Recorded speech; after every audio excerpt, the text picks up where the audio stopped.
Hello and welcome to Visit Paul Daily. It's Wednesday the 28th September and I really appreciate you coming back to see me today, and I'm really pleased to see you.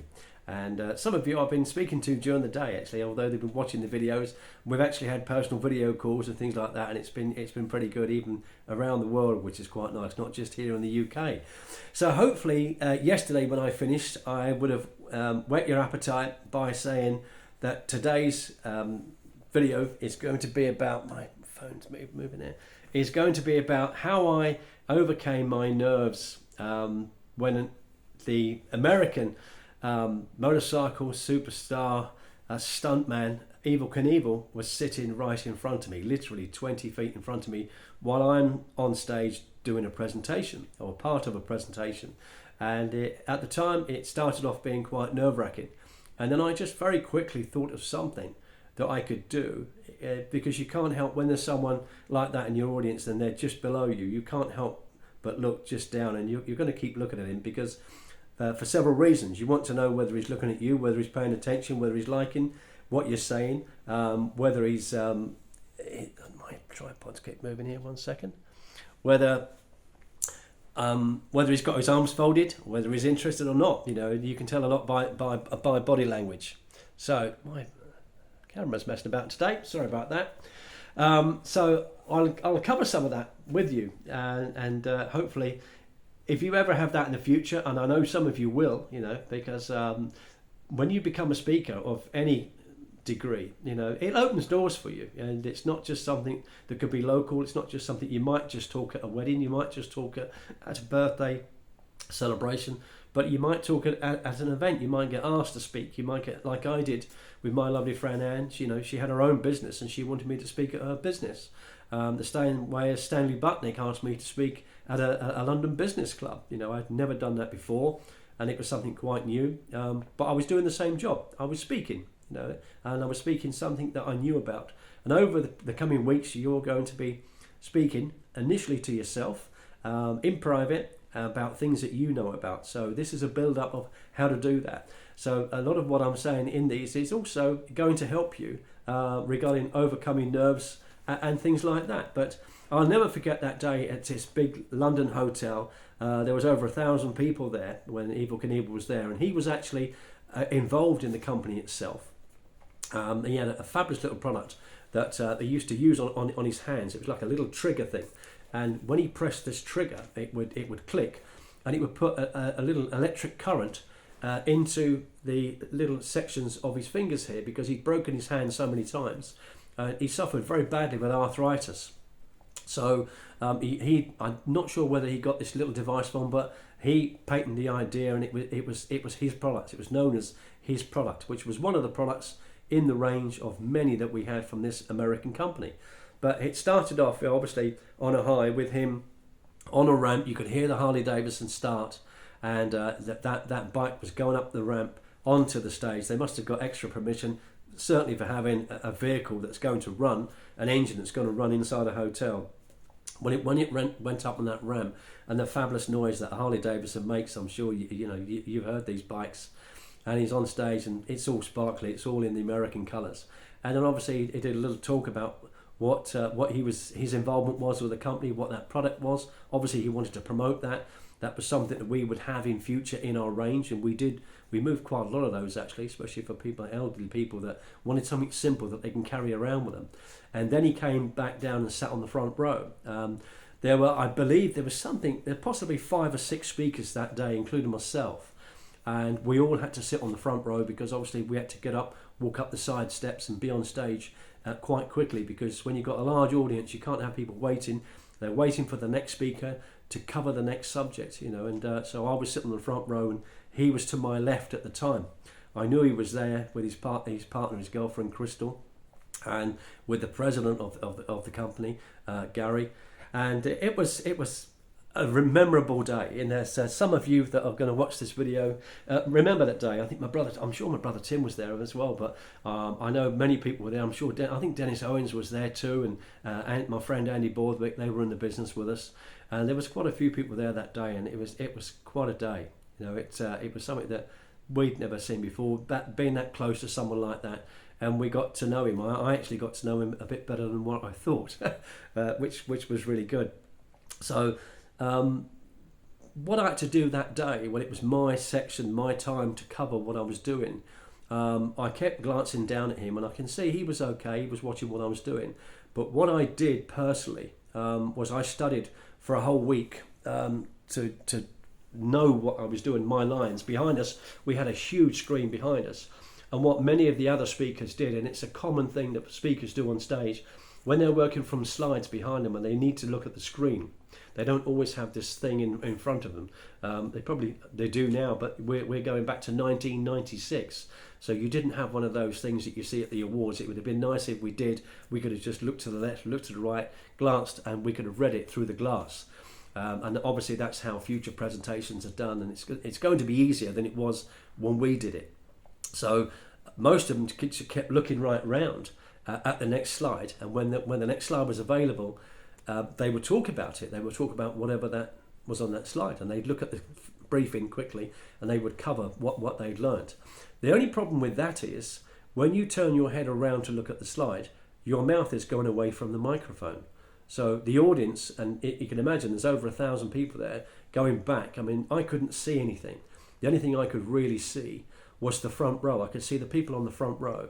Because the lights were down and the lights were bright on stage, they were on us and they were on the screen, all I could see was darkness. I knew there was a lot of people there. You could feel there was a lot of people there. You can feel people moving. You got the odd coughs at different sections at the back, and you could hear someone coughing, and it reminded you how many people were really there, making those little noises. And you forget that when you go up, you just think it's going to be this and that, and then all of a sudden it becomes real. There's all these people there, and there's all these little things that could possibly unnerve you if you let it. But you had to sort of do little tricks to remind yourself that it's not as big as it is. It's just a little group of people, and I've always done things my way, which is I'm just having a chat, and that's how I looked at it. So I covered myself that way, thinking it's all darkness, there's not many people out there. But what I did was I had a word with the cameraman 2 days prior, and I said, and I spoke to him. I said, I don't really want to look around.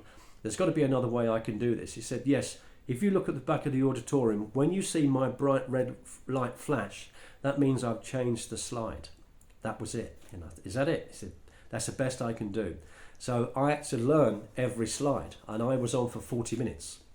And I'd already timed this at home and everything else. I'd timed my section myself, just basically doing presentation to the wall, with my little slide projector. I already had all those slides.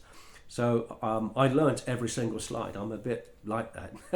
If it's like a presentation on the stage somewhere, I've got to know what to do because I've got to deliver. People expect it. And, I don't want to come across not knowing what it is I'm supposed to be talking about. So I never looked round once. And Evel Knievel spotted that. His real name's Robert, by the way. So Robert had spotted that. And I could, every now and again when I look down at him, he's grinning at me, he's kind of smiling. I think, okay. And I put some of my humour in. I did what I do now. I had a few jokes here and there and a few little things I added in. And I put some realism into the presentation. Yes, it was a business presentation, but we're ordinary people talking to ordinary people about our company, our products, our service, and our income plan. So, we didn't want to be too stuffy, but I certainly didn't anyway. So I made sure that I didn't turn around once, and I never made a mistake on those slides once, which was really good. And I can't remember what the reason was now, but I think the president of the company and everyone, they clapped afterwards once I finished my bit. And for some reason, they wanted my wife to come on the stage at the time. I was married then. And she doesn't like, she's happy sitting in the audience, but she really doesn't like the stuff that I like. She doesn't like, being up the front or whatever it is. But they sort of said, come on, you can go up, you can go up. And she came up, and I just sort of put my arm around her, just sort of ease her, because I knew she was going to feel a little bit uncomfortable with it. And I could physically feel her shake.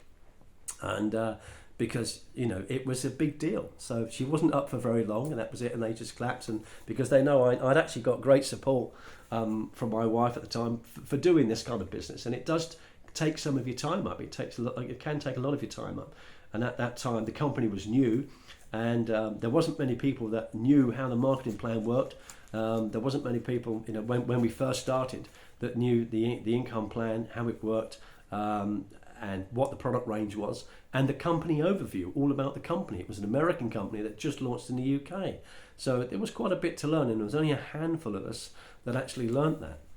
But after my wife sat down again, and then I had to go down, for some reason the chair's seat order had changed. I'm now sitting next to Robert Knievel. I'm sitting next to him. And he said, I really like that. He said, there's no BS with you, is there? And I said, no, there isn't, you know. He said, I really enjoyed that. He said, you didn't look round once. I said, I know. He said, how did you do that? I said, I had a lot of sleep this week. I learnt it. I just wanted to make sure that I knew what my slides were. I said, a bit of a perfectionist really when it comes to that. He said, you're just like me.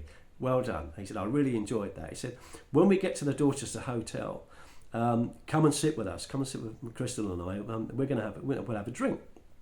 And I thought, really? Now, the Dorchester Hotel thing was like a champagne cocktail thing where members in the company could meet in, but you had to be in the 10,000 club. So you had to have an income of over 10,000 a month to be able to go to the Dorchester, because obviously there was 1,000 people there. We couldn't cram the Dorchester Hotel with 1,000 people. At that time, I had exceeded 10,000 a month, so I'd qualified to go. But I probably could have got anyway, just being a speaker, but I did actually qualify to go in there. And my wife said to me, do you really think we're going to sit with him? I said, it would be nice, but probably not. You know, he's going to be busy. Everyone's going to be taking his time up and everything else. But when we arrived, he went off in a limousine and we went off in our car. And when we arrived, we parked in there, we're walking around, and you're feeling quite good. It's a beautiful place. And he spotted us straight away. He said, Paul, come over. And we sat on these chairs, on these little sofas, with his girlfriend, Crystal. And we just chatted. And I didn't make the same mistake that most people make. I didn't ask him his whole life story about why he broke so many bones, why he landed badly at Wembley Arena. I was there, Wembley Conference Centre, whatever it's, Wembley Stadium. When his bike crashed, that was the most horrific. It was a terrible crash. He jumped several London double-decker buses, and the landing wasn't very good. And I was there at that time, but I didn't ask him all those questions that people do. I asked him, what about the real Robert Knievel? Because I said to him, I know your name's Robert, so I can't call you Evel because it's a bit pretentious, isn't it? And he looked at me and smiled and laughed. He said, yeah, that's okay. It is Robert. He said, call me Rob, you know, and I thought, great. He's got a son now called Rob, who was also now a motorcycle stunt rider. And we just chatted, and I said, like, where did you start? Forget the bike stuff. Where were you before all the bikes? And people like talking about themselves, don't they? And he said, well, I started in insurance. And he told me about this big insurance company that he was with. And they promised to make him a director of the company. He put millions of pounds. He actually created and sold millions of pounds worth of insurance policies, all kinds of policies, you know, life policies, motor policies, everything. He did everything. And he said, I'm a bit aggressive and I like to get stuff done, you know. If the light's on, let's keep working. And I said, well, I'm a bit like that. And he said, you'll go well. You know, now what you do, there'll be a place for you in any company. You'll fit in somewhere because you've got to have those kind of work habits. I said, yeah, I agree.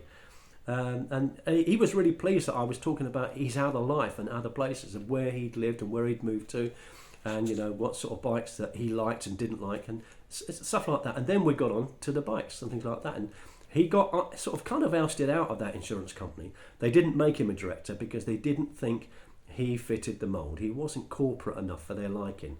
And that's basically what he told me. He wasn't corporate enough. He was just a Joe tow truck who worked really hard, who was really smart. He was a very clever guy, a very intelligent guy. But he didn't fit their mould. The board of directors didn't see him as that kind of material, which was a shame. So he left that. He said, well, if I'm not going to be a director, I'm out of here. And he bought a little Honda motocross franchise, like a dealership, you know, small garage with motocross bikes and everything in it. And that's how it started, you know, obviously a bit of a daredevil, and he got a bit of a name for himself, and the rest is history.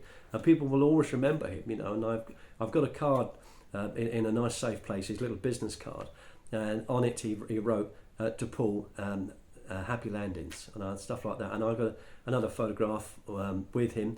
I'll actually put that photograph when I was sitting on those couches as the main picture on this video, so that will be the picture that I'll load up later. You can see me and Robert sitting together, and again I had dark hair there. You know, it was a few years ago, and sadly he's not with us today. He's obviously got old and he was frail and had various ailments and illnesses. And none of us can last forever, right? That's what I keep saying. Years versus visits. We haven't got years. We don't know how many years we've got. Let's hope we've got plenty, but we have got visits, and that's the sort of thing I would love to have visited him. Out in Nevada, that sort of stuff, and back in his in his hometown and everything like that, to see where he lived and what he was doing and what his community was like. It would have been nice to go to the States and just say, "Hi, remember me?" But we just got to make more visits with people, and and make the best out of life, really. So we sat with him for an hour and a half. We couldn't believe it. And people kept saying, "Oh, Evel, can we have some time with you? Can you come over?" He said, "Yeah, I'll be over in a minute. When I'm finished here." And he made it real clear that he was talking, he was busy, and he wasn't going to just pamper to everybody. And I learned then that this guy values his time. That's something I'm going to talk about tomorrow. How do you value your time? It's very important in business, whether you've got a part-time business, full-time business, job, and you're going to go into speaking, you want to go into speaking in some other way. Time is a massive part of that. How do you value your time? Are you going to make time for it, or are you going to lose time doing it? So time is incredibly important. So I'm just going to click some of these notes on there, which I'll talk about tomorrow. But that company was called Merchandise America, and it looked a big deal when it came over. They had lots of products and different services, and they had golf clubs, they had everything you could think of.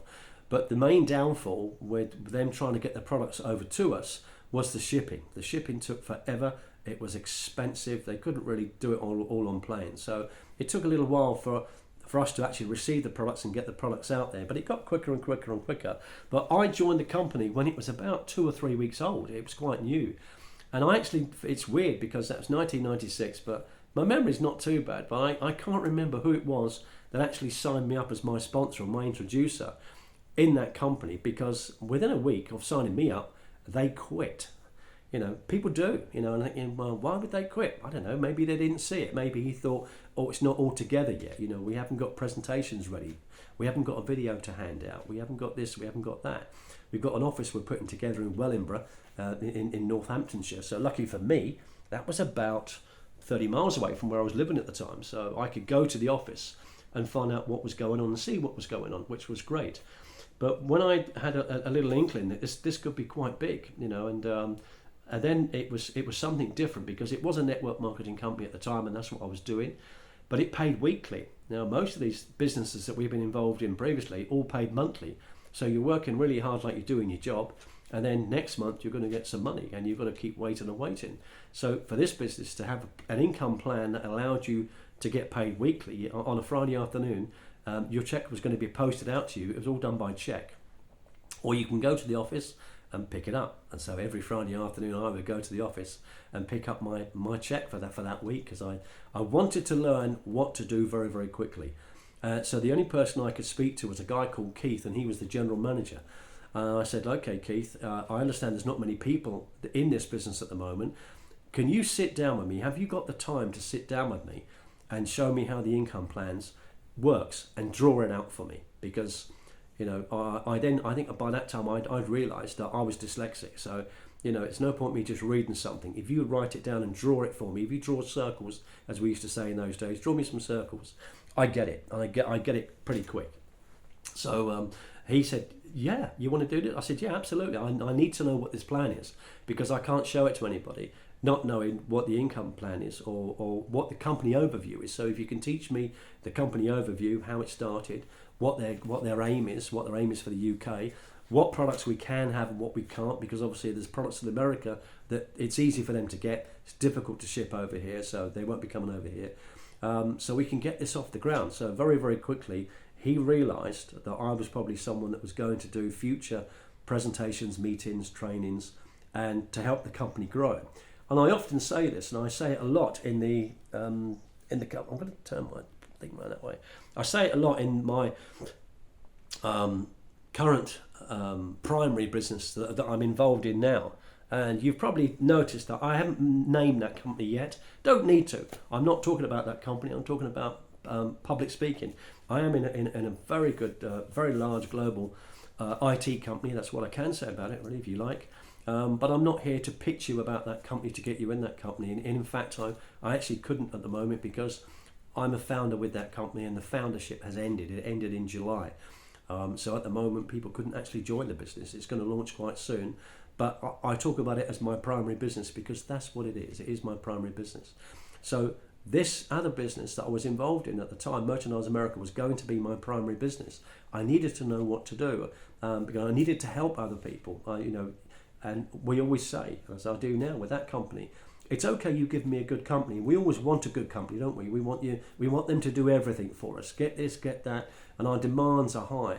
But what are we doing to help that company? What are we doing to create that good company with those people? Because we want a good company that's here for years, that's going to be a legacy, that's going to be something we can leave to our children, an income.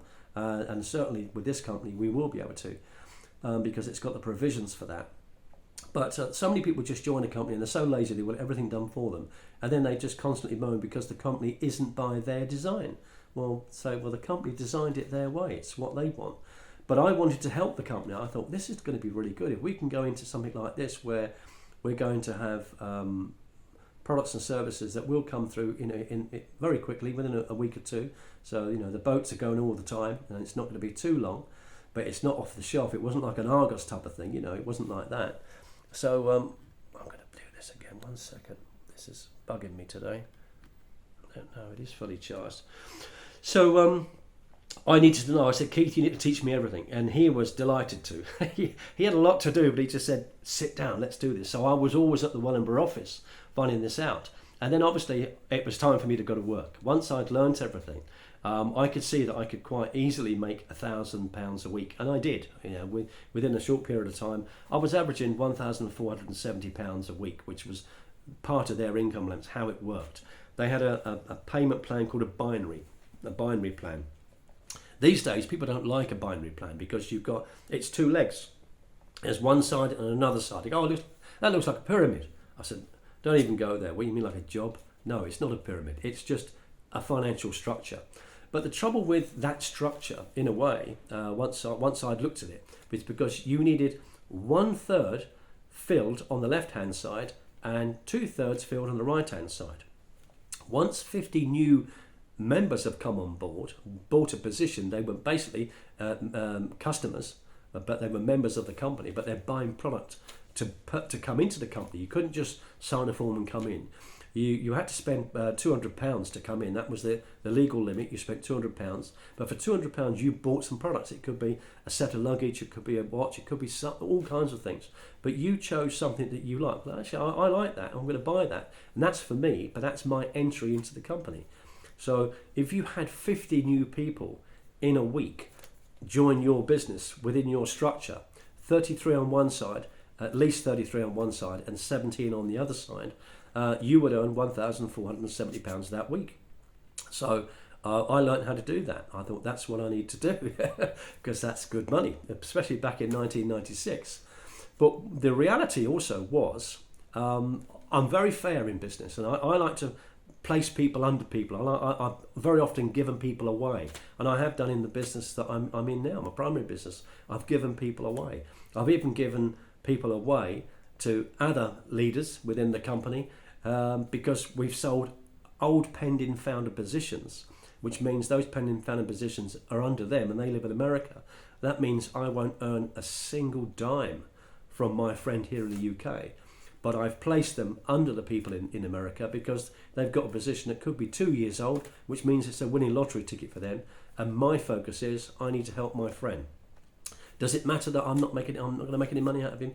Absolutely not. He's my friend. I want them to do as well as I'm going to do.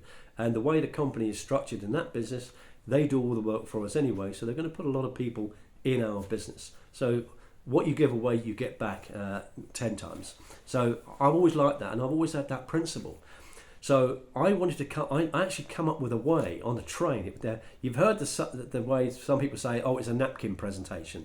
I created something on a napkin, and I literally did. I was in the food cart on a train going somewhere, and it was quite a long journey. I forget where I was going now, but I got this red napkin, and I'd got a black felt tip pen, and I just started doodling with it, and I came up with a way. I later called it my 6-week plan, and I made acetate so we could do it on slides, and we did it at trainings. But the trouble with, let's say for instance, some of you, if you're networkers, you'll get this. If you've got two people and they want to join the business today, you would normally put one person under the other, and it helps both people. Well, with that structure, and if you're new, you would put one here and one here, and then they're building outwards, and there's two or three more going that way, and it's building very, very wide. So therefore, those two people have no benefit to each other. You know, in many ways, they're in competition with each other. So let's say, for instance, I put two people in my first two people in the business. Guy on the left says, I've got 5 people coming around my house Tuesday night. Will you come and do a presentation? We can get them all in the business. I said, yeah, that'd be great. Thanks for doing that. Person on the right says, hi, Paul. I know you're busy, but I've got 16 people coming around my house Tuesday night. You know, I said you do the presentation because that's what you do, right? Because it's see you Tuesday night, 2:00. Now, where do I want to go? 5 people, 17 people. What am I supposed to do? I can't be in 2 places at once. And is it fair to just say I want the bigger numbers? No, it's not fair.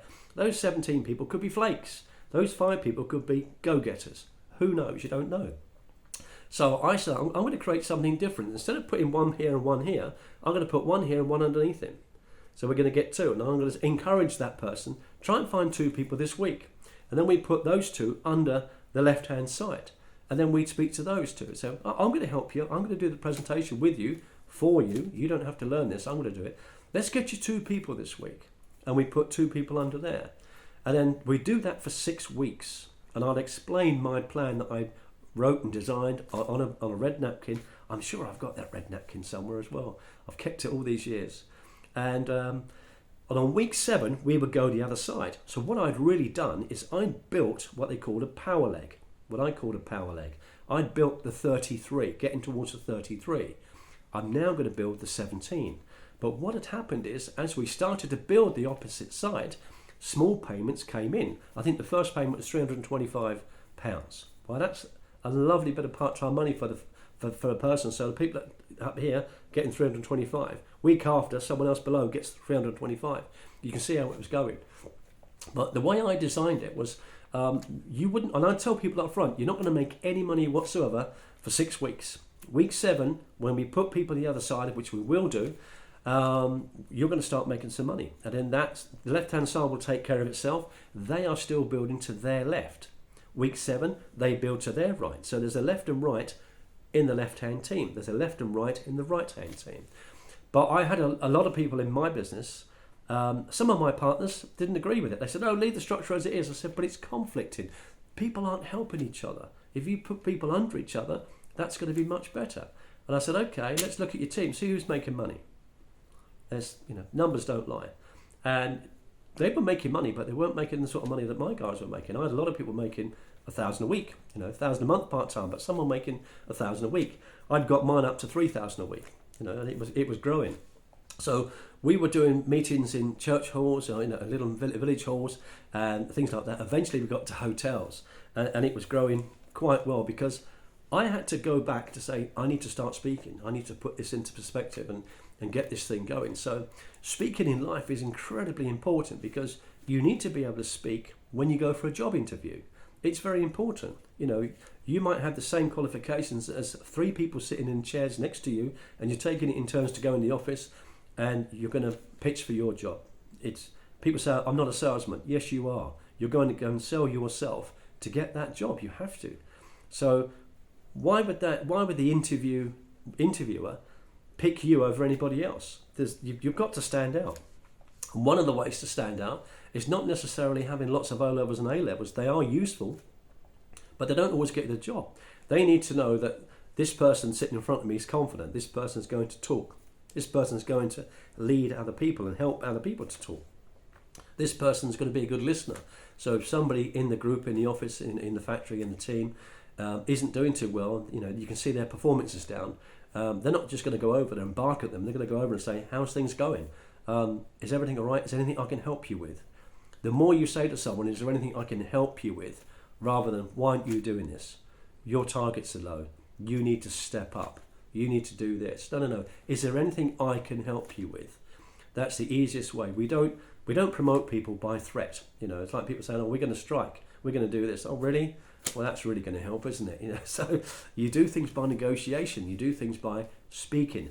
And speaking is incredibly important, and it's something that we all need in life in different measures. Some are this big, some are this big, some are huge.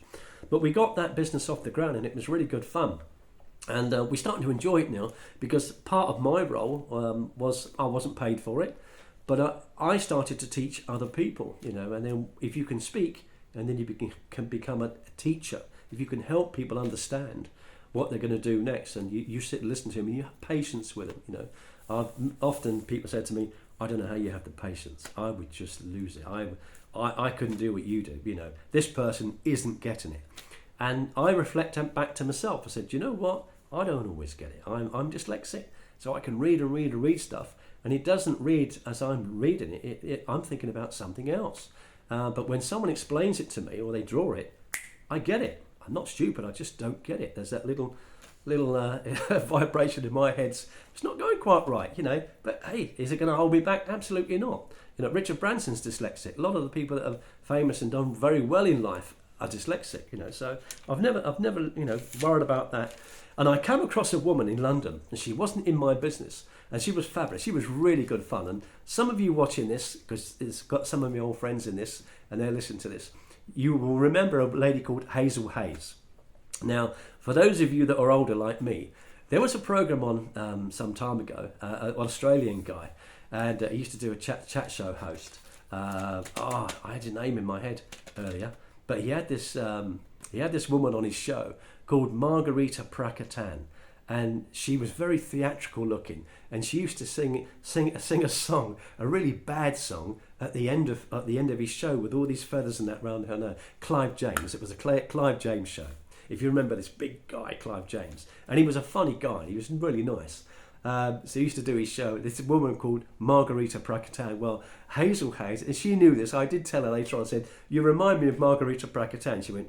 I said, "No, come on, she's good fun, but she's very theatrical." And Hazel was like that, and she lived in Golders Green, and she built up a good team, a good business, just by word of mouth and talking to people. But she had her own little style. And she used to come onto the stage with a building society book, and first thing she'd say is, "Hi guys, how are you?" And it was all, "Oh, Hazel's on. You just heard that noise. Hi guys, how are you?"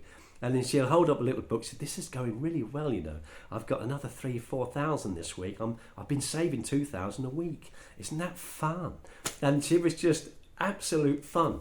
But if anyone asks Hazel, "What do you do for a living, Hazel?" She wouldn't say, "Well, I'm involved in network marketing," because people would run, because that's what they do. They think, "Oh, it's one of those things," and they don't understand what it is. It's networking with people, and it's marketing. The biggest networks in the world are TV networks, radio networks. Networks means it's just a big organisation. Marketing means you are promoting or selling something, and that's all it is, really. But she wouldn't answer. She'd say, "What do you do?" She said, "Oh, I'm in show business, darling." And I go, "Oh, right, wow, that's good. What do you do?" She said, "I show people my business." Now, how good is that? Think about that. I've used that. I said, "Hazel, can I borrow that?" Yes. I've got people around the world now in my primary business that I've met. I've told that story previously, and they said, "Can I use that?" I said, "Absolutely." "What do you do for a living?" "Oh, I'm in show business." "Oh, really? Oh, wow. Doing what?" I said, "I show people my business." Because that's what we do. We're presenting what we do. We're showing our rules. But Hazel was good fun. I remember she had a big team down in Devon. She didn't really drive. She had this, I'm sure she had a lovely Mercedes or something in the driveway, but she wasn't good at driving, but she owned one, so if she could get someone to drive it for her, she'd go out. But most of the time she was out in taxis and trains and things like that. And she had a team down in Devon. That's a long way away. And she said, "Look, have you got anyone down in Devon?" I said, "Yeah, I've got 2 or 3 or 4 people." And she said, "Look, I could do with having a few days down in Devon. What if I pay most of the fuel, and I cover some of your accommodation down there? We get a hotel, something like that down there. I'll cover your room, And I said, "Well, don't worry about food and everything. If I'm going away, I've got to eat anyway." She said, "Let's have 3 or 4 days down in Devon. We can build our teams up." So we went down there. We went down Devon, and we had a good. And it was just a blast working with Hazel, because I was just bouncing off her. She needed me because I did the presentation and a little training afterwards at the end, and answered any questions that people had. And she just did her bit. She just said, I'm in show business, darling, I'll show you my business. Oh, Paul, come over, tell him about my business. And I don't know whether Hazel is alive today. She was a little bit older than me, I think, at the time. But it would be nice if Hazel was. So if you're out there, Hazel, get in touch, incomedriven@gmail.com, and let's have lunch again, because she was a character. And through life, you're going to meet some nice characters, and they become friends, and it's lovely. You meet some nice people, doing what we do, speaking, and it's not bad. But that business took off. I think in about a year and a half, I ended up with something like 10,000 people in my team in 5 countries. I didn't know them. I've never built 10,000 since. I probably will with this new venture that I'm in, my primary business, as it develops over the next year or two. But I think in 10,000 people in 5 countries. And I didn't really see a lot of those, because a lot of them just did it themselves. They learnt what to do. There was various people that I trained in what to do. They were going over to Holland and doing all kinds of stuff. And I remember doing a presentation. I was in Stavanger in Norway for about 3 or 4 days. I didn't know the language. Where I was, it was actually in an Irish bar doing a presentation. Not many people spoke English, so I had a translator. So I'm doing a presentation, and as I'm talking, and I have to break and whatever, they then translate, and then I try and do a joke or something, put something funny in, and then he'll do it, and then the laugh come about 2 minutes later. But it all went really well, and we built a big business in Norway.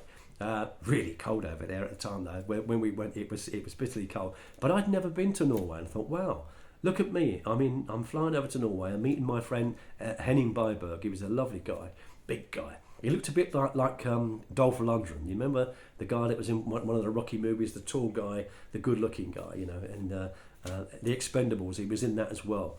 And Henning Byberg looked a little bit like him, So I worked with Henning, and Henning had good English, and it was good. But I thought, look where my skills have taken me. Because I've learnt to do these things, because I don't mind speaking, because I feel confident in speaking, and as I keep saying, it's clearly, I'm not the best speaker in the world, but I'll do it. And if you need someone to do it, you need someone like me who's going to speak, going to go forward and do a presentation. We may not be the best, but we'll get the best done. And that's the difference with being efficient versus effective. Some people are efficient, they look like they're going to get stuff done, they go in figure eights. Some of us are effective, we say we're going to do something, we go do it, we get it done. So I was really pleased where that took me. That was really quite something, and we had a really good time with that. But I remember going to a London meeting, because I was all over the place, and I didn't go to London that often, and I went to this big London meeting, and Hazel was on the desk signing people in. Hi darling, hi, how are you? And I thought, oh, it's Hazel, she's on the desk. And that was the funniest thing. I just remembered. That was the first time I heard of Hazel, and I'd heard this about her voice.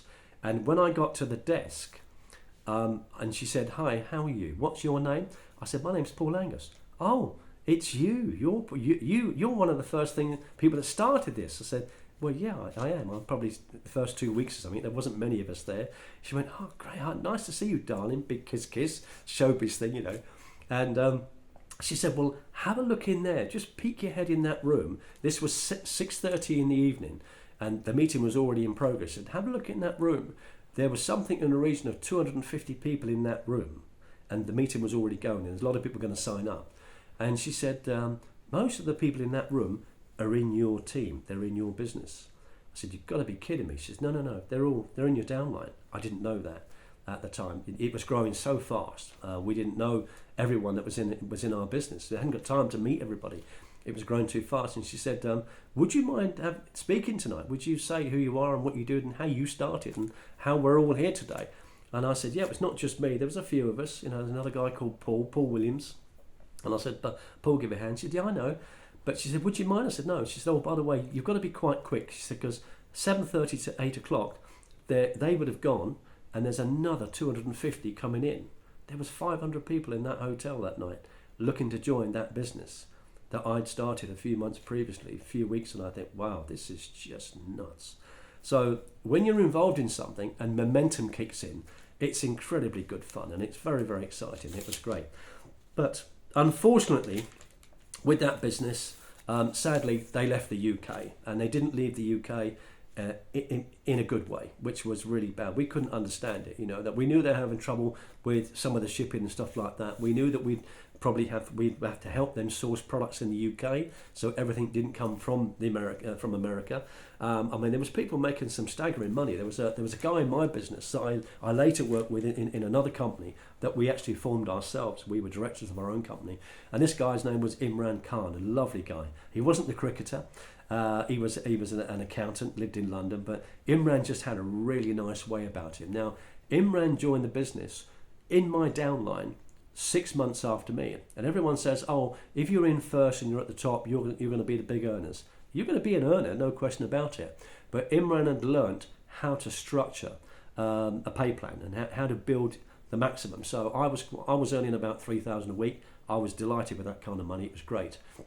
I hadn't spent what I earned last week, and it was just a buzz at the time. But Imran was earning 7,000 a week, and his wife was making 3,000 a week. So between them, they were on 10 grand a week, and they joined six months after me. But he was very good at structure, and he was a very good speaker, and people listened to him. He was great, And I saw Imran on a video recently. He's working with another guy I know from old Herbalife days called Jeffrey Samaganda. Hi Jeffrey, if you're looking at this video, I know you do. You follow me around, and we're doing stuff. We are going to meet up soon, but they're doing stuff out in Dubai at the moment. So they're flitting from the UK to Dubai, and I think Imran actually lives out that way now. I think he's living in Dubai, which is going to be good because my primary business has opened up in Dubai. And we've got floors. We've purchased some floors actually inside the Burj Khalifa, inside the biggest building in the world, and we've actually got the top floor. So we've technically got the highest office in the world, which is quite something. So next year, I've never been there before, but I'm going to have a little trip over to Dubai to do business, and it's also a place where they don't charge you tax. That could be quite nice.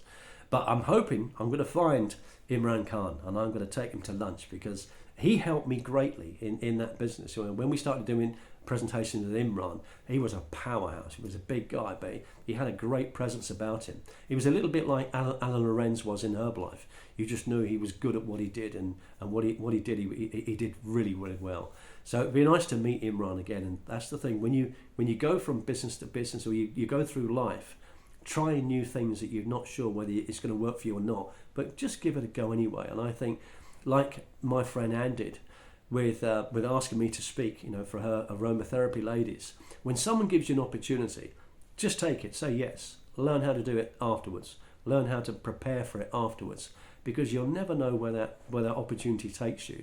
And welcome all opportunities, because we don't get that many in life, we really don't. So sadly, that company all of a sudden overnight disappeared. We couldn't believe it, and we think, hang on a second, what's going on? The phones aren't answering. Monday morning, couldn't put our orders in, and we went over there. A few of us went over there, and we found out all kinds of problems. They hadn't paid their courier bills, so products were sitting there with people's names on it, but they hadn't been taken because they hadn't paid the bills. They hadn't paid courier bills. There was furniture and stuff all missing. Now, we were on really good money at the time, so we knew the money had stopped just like that. It had all stopped. Product that was due to people wasn't coming out. And that was quite frightening, really. We're thinking, well, what can we do? Because there's a lot of people all around the world. There was a lot of members involved. They're going to be bitterly disappointed. And because we're based in the UK, they're going to think we knew about this. And a lot of them did. I had some very angry people. At the time, I'd moved into, I was in one of their magazines. And it was like, 6-bedroom house, six-figure income, 6-bedroom house in 6 months. And that's what we achieved. That's what I achieved. And it was good for a while, But then again, with no income coming in from thousands a month to zero, we're not going to be able to keep that 6-bedroom house. But a lot of people knew where I lived. It wasn't a secret where I lived. And all of a sudden, you've got these left-hand drive cars, all BMWs, black ones, coming outside your house like the mafia. and they want some answers. And I said, come in, guys. I knew a lot of them. I've worked with them. I've been to Holland and stuff. I said, come in. And they say, do you know what's going on? I said, I'll tell you what I know. And then they soon realise that, I wasn't pulling the wool over anyone's eyes, because I just think, just tell the truth. Tell it like it is. And I'd actually brought back, and I had at home, do you remember one of my earlier videos when I said 3 rules to follow in life? Rule number 1, tell the truth. Always tell the truth. Have some respect for yourself. Have some integrity, if nothing else. Regardless of how you do financially in life, Be someone of integrity, be someone of character, be someone that people say, you can work with that person, they're not going to shaft you. If you're a business partner with him, he's a business partner. He's not a flake, he's not a fake. He's someone that you can work with. And I've always hoped that I would be that person. I always do try to be that person. So when we went round the warehouse in Wellingborough, we saw all these parcels. And lucky enough, a lot of them hadn't been stolen or taken, but they had everyone's name on them. I mean, I spotted a name, my friend Martin Robinson Smith. I've known Martin 30 years. And I saw a parcel that said Dr. Robinson Smith, which was his father. And it was a small television, a little portable television with a CD built in it. And he was waiting for 2 or 3 products. So we found the TV, we found one more, we couldn't find the third one. Now, his father lived down in Sussex, I believe, and we're up in Peterborough, we're a long way away. But those went into my car, as long as, also with the guys from Holland, I put a lot of their stuff into my car. Some of my other partners and leaders that we were working with at the time, they put stuff in their car. They come from Wales, they come down, and they said, we got to do the right thing here. So we signed for everything. We said, we're going to sign this out. There was security there, and we said, look, you know who we are. We're the guys that started all this, and we're the guys that have just been shafted. We don't know why. It was a very good company. We don't know what's happened to the company. Maybe they just decided that it was a lost leader. We never got to the bottom of it, which was a shame. We didn't know, and it was a shame because it was buzzing, and there was a lot of people around the UK never made that kind of money before for doing what they were doing. And I just thinking, well, what was their agenda? There was somebody's agenda somewhere wasn't quite right. It wasn't as good as straight as ours were. So all we could do was our best, and to be truthful. So we actually went in our own cars and delivered products all over the country. I was in Yorkshire, I was in Surrey, doing all sorts of stuff. And all we could do was apologise. Say, hands up, we don't know what's going on. They go, what are you going to do now? I said, not sure. And some people said, well, I'm moaning because I've lost £200. They hadn't done anything yet, but they joined for £200. And they said, I've lost £200. I said, really? I'm losing $12,000 a month, and I'm going to lose my 6-bedroom house. I can't afford to keep it. I've got to let it go, and I'm going to lose my own. Where am I going to live now? Somewhere else. Got a time to downsize. And you've got to pick yourself up, like I said earlier in one of my videos. If nothing else, I'm driven.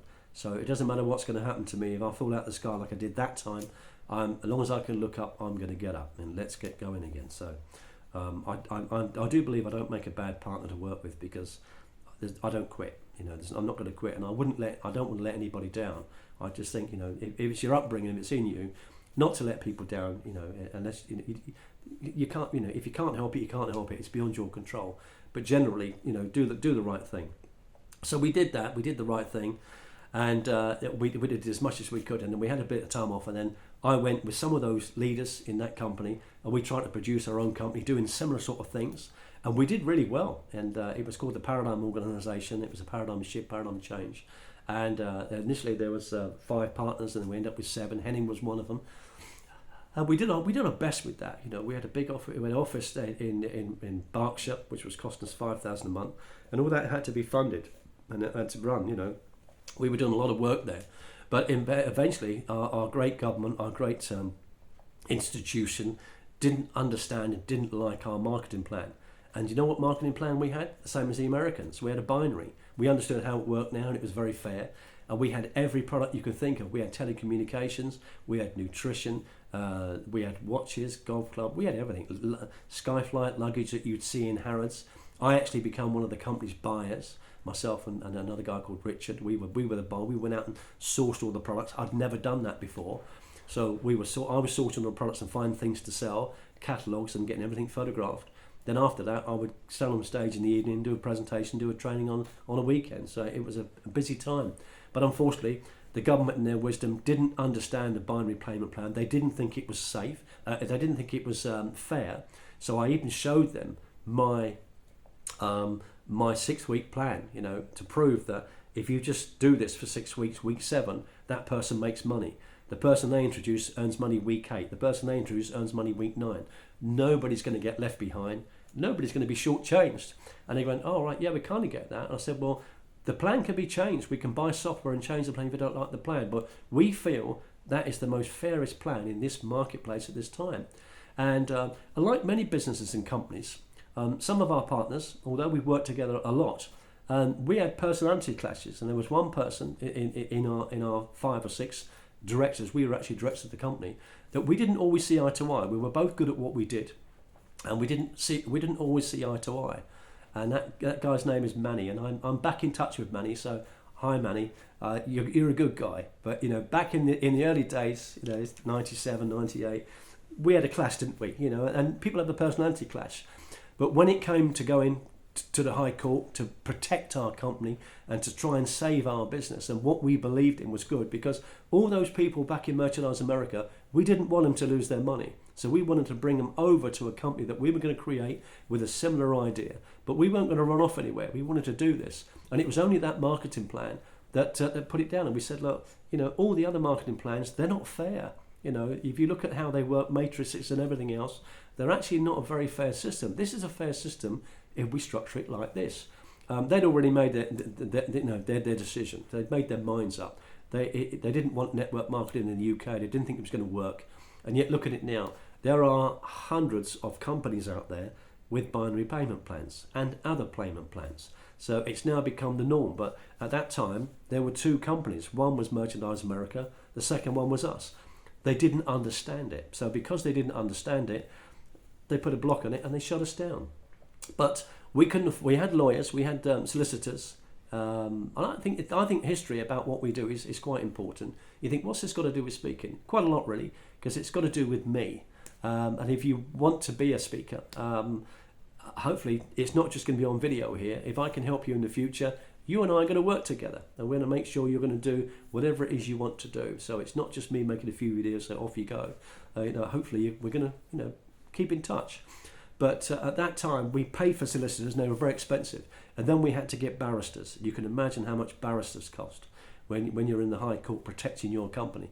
We just didn't have it. And we weren't about to ask all our members to fund it for us. They'd already become partners. We'd actually altered our structure where the members actually owned the company. They could buy shares in the company. So we sold shares, and it was very, very fair. And they go, oh, great, I can own part of this company. Yes, you can.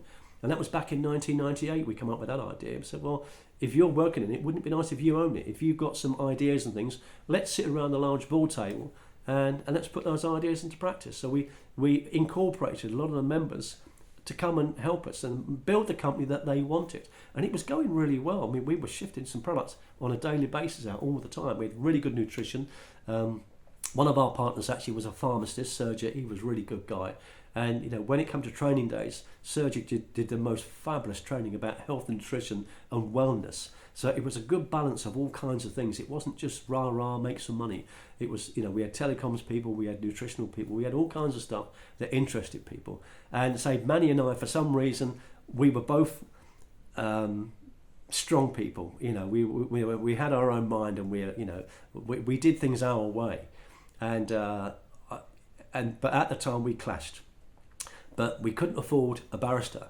So Manny got these books, and he studied law, and he studied everything, and he worked really hard. And he came down from Wales, and he represented us that day when it was our time in front of the big judge there. And I swear, you've never heard me say this, Manny.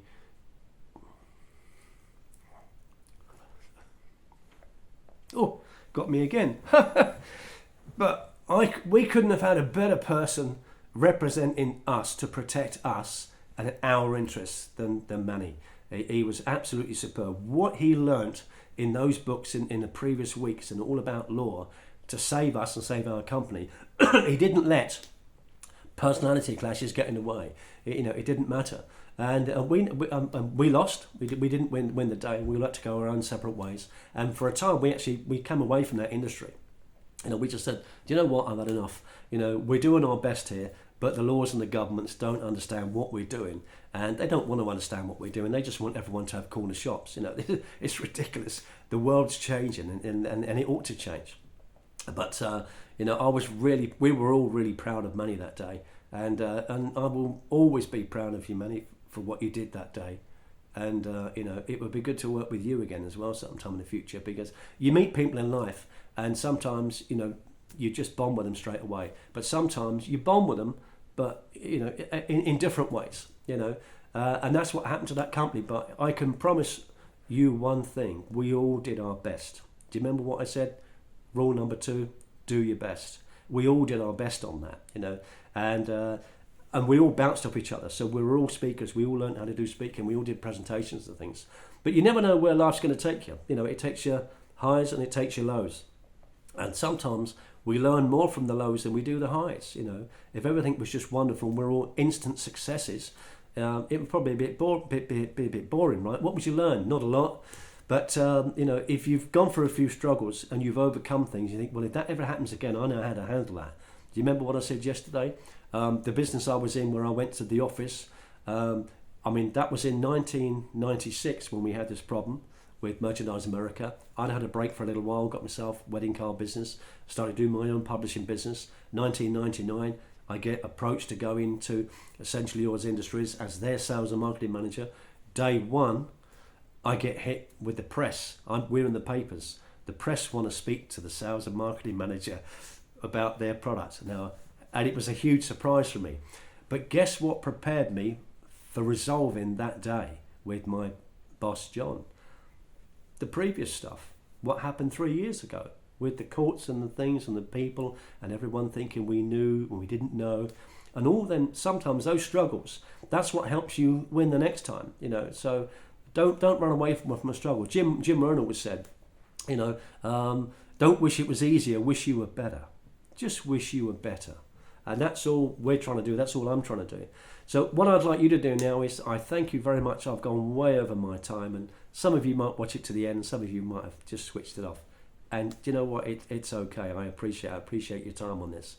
But I thank you very much for coming to visit me today. And I can't promise you, like I say, I can't promise you loads of years. I can't promise me lots of years. But what I can promise you is I'll promise you a visit tomorrow. Okay? Tomorrow's going to be Thursday. We're going to be talking about how valuable is your time. What could you do to change some of the things you're doing on a daily basis to give you the time you want to do the things you want, even if it's to give you time to relax, and that sort of stuff. So thank you very much for today. It's been different, and I've covered some stuff that I didn't have in my notes because as I'm talking, other stuff's just come to mind, like the ending. Sorry, I got a little bit wobbly, but it reminded me of that, and it reminded me of how proud I was of that person that I didn't always get on with. But he had my best interests to heart. He had our partners' interests to heart, and he had the company's, all the members' interests at heart. And that's what you want in life. You want to be around people like that. Be around good, solid people that you can rely on. You can trust and let them know that they can trust you. So I'm going to get ready for bed now. It's late. So thank you very much for today, and I'll see you again tomorrow, Thursday. Okay? Bye-bye.